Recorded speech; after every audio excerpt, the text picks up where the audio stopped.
नमस्कार मित्रों, आपका स्वागत है कहानी दुनिया में, जहां हर कहानी होती है रहस्यमयी, रोमांचकारी और कभी-कभी डरावनी भी। तो जुड़िए हमारे साथ हर रात एक नई कहानी के सफर पर। और अगर आपको हमारी कहानियां पसंद आई, तो चैनल को सब्सक्राइब करना ना भूलें। नमस्कार दोस्तों। आज मैं आपको एक ऐसी सच्ची घटना पर आधारित कहानी सुनाने जा रहा हूं जिसे सुनकर आपके रोंगटे खड़े हो जाएंगे। ये कहानी है एक ऐसे घर की जिसे आज भी लोग भूतिया घर के नाम से जानते हैं। साल 1998 की बात है। राजस्थान के एक छोटे से गांव नवलगढ़ में एक पुराना हवेली नुमा मकान था। यह घर करीब 100 साल पुराना था और कई सालों से बंद पड़ा था। गांव वाले कहते थे कि इस घर में रात होते ही अजीब अजीब आवाजें आती थीं, किसी के रोने की, जोर से दरवाजे खुलने बंद होने की और कई बार तो किसी के जोर से हंसने की भी।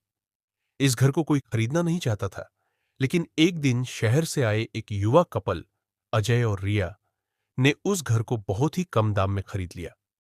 गांव वालों ने उन्हें चेतावनी दी, लेकिन अजय ने सबको मजाक समझकर अनदेखा कर दिया।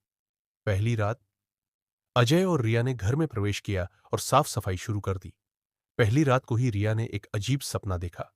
एक औरत जो सफेद साड़ी में थी और खून से सनी हुई आंखों से उसे घूर रही थी। रिया की चीख से अजय की नींद खुली। उसने कहा, सपना था, डरने की कोई बात नहीं। लेकिन अगले दिन रिया की तबीयत अचानक बिगड़ने लगी। उसे तेज बुखार हो गया और वो बड़बड़ाने लगी। वो औरत, वो यही है, वो मुझसे कुछ चाहती है। डरावनी घटनाएं शुरू होती हैं।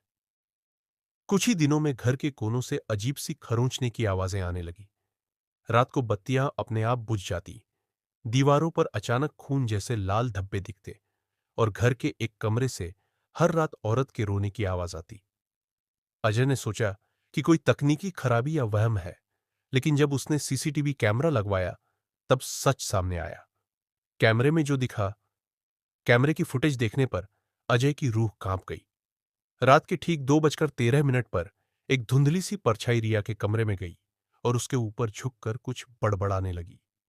उसके बाद रिया ने खुद ब खुद उठकर खिड़की से नीचे छलांग लगाने की कोशिश की, लेकिन अजय ने समय रहते बचा लिया। गांव के पुजारी की मदद अजय ने गांव के बुजुर्ग पुजारी को बुलाया। पुजारी ने घर की हवा को महसूस करते ही कहा, इस घर में किसी की आत्मा बसी है, जिसने अधूरी मौत पाई है। पूछने पर पता चला कि सालों पहले इसी घर में एक औरत कल्पना रहती थी। उसके पति ने शक के चलते उसे जिंदा जला दिया था।